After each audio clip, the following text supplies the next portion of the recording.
Welcome in, it's Iceland. Bienvenue en Islande. Bon, pour la langue, on va s'arrêter là. France 3 Normandie a pris un peu d'avance avant le festival des Boréales.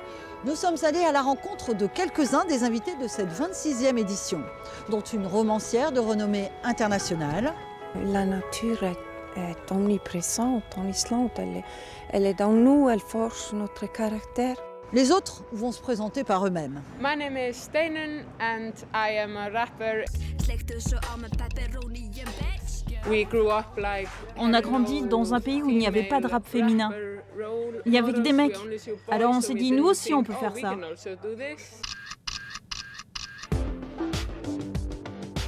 Ég heiti Valdimar og ljósmyndari. J'étais curieux de découvrir ce que les gens pouvaient endurer, comment ils pouvaient survivre seuls.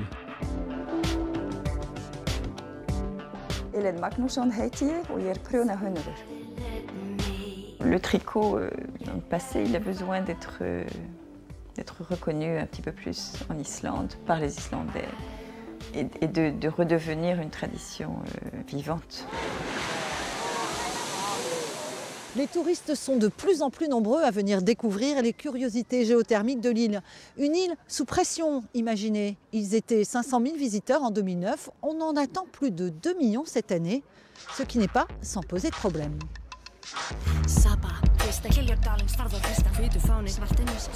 Des problèmes d'ordre écologique, des problèmes de logement aussi pour les 330 000 habitants de ce pays. Se loger, se nourrir est devenu très cher à Reykjavik, reconnue ville de littérature mondiale par l'UNESCO en 2011. Aujourd'hui encore, la culture est omniprésente. Des circuits touristiques sont même organisés sur les traces de l'inspecteur Erlendur, le célèbre héros d'Arnaldur Indridason. Le polar, les sagas, les romans, la musique.